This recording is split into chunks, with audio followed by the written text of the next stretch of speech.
का हाल बा दोस्तों।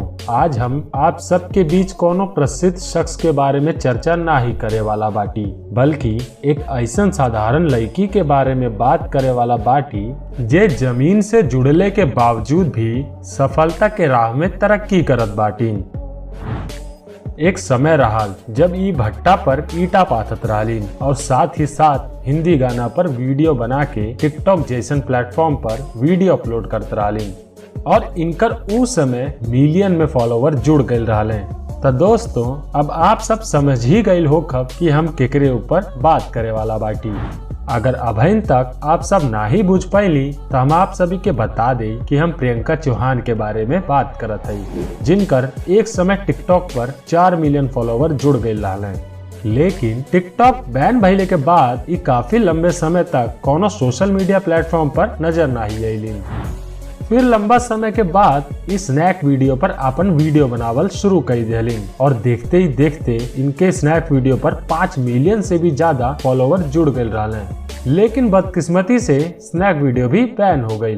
फिर ओकरे बाद ये अपन बिना हिम्मत तोड़े यूट्यूब और रील्स पर वीडियो बनावल शुरू कर दिलीन, जे पे इनके फैंस की तरफ से काफी ज्यादा अच्छा रिस्पॉन्स मिले भी लगल। आज यूट्यूब पर प्रियंका हार्डवर्क चैनल पर अपन व्लॉग, डांस और कॉमेडी वीडियो बनावत रहेलीन। यही के साथ इंस्टाग्राम रील्स पर ई प्यार मोहब्बत वाला पुरान गाना पर अक्सर वीडियो बना के अपने फैंस के दिल जीत लेलीन। प्रियंका के फैंस के प्रियंका में सबसे ज्यादा अगर कोनो चीज आकर्षित लगाला तो ऊ बा इनकर कातिलाना हंसी। जी हाँ, ये एकदम सच बा। इनकर कातिलाना हंसी हर केहू के दिल के धड़कन के तेज कर देले। जानकारी खातिर हम आप सभी के बता दें कि प्रियंका चौहान के जन्म हरियाणा राज्य के हिसार जिले के पास भइल रहल।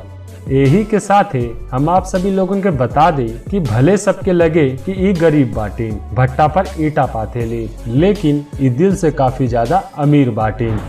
आज ई लगभग सभी सोशल मीडिया प्लेटफॉर्म पर अपन वीडियो से जलवा बिखेरेलीन, जेमे सबसे ज्यादा इनकर यूट्यूब और रील्स पर बोलबाला बा। प्रियंका के मिला के इनके घर में और 3 भाई बहन भी बाटे, जेमे इनकर बहन भी प्रियंका के साथ कब्बो कल वीडियो में दिख जालीन। इनकर बहन के नाम पूजा चौहान बा और इनकर भी अच्छा खासा फैन फॉलोवर बाटे। इहो अक्सर यूट्यूब और इंस्टा रील्स पर अपन वीडियो डालत रहेली। तो दोस्तों आप सभी के प्रियंका चौहान के ई वीडियो देखकर कैसा लगल कमेंट करके जरूर बताइया।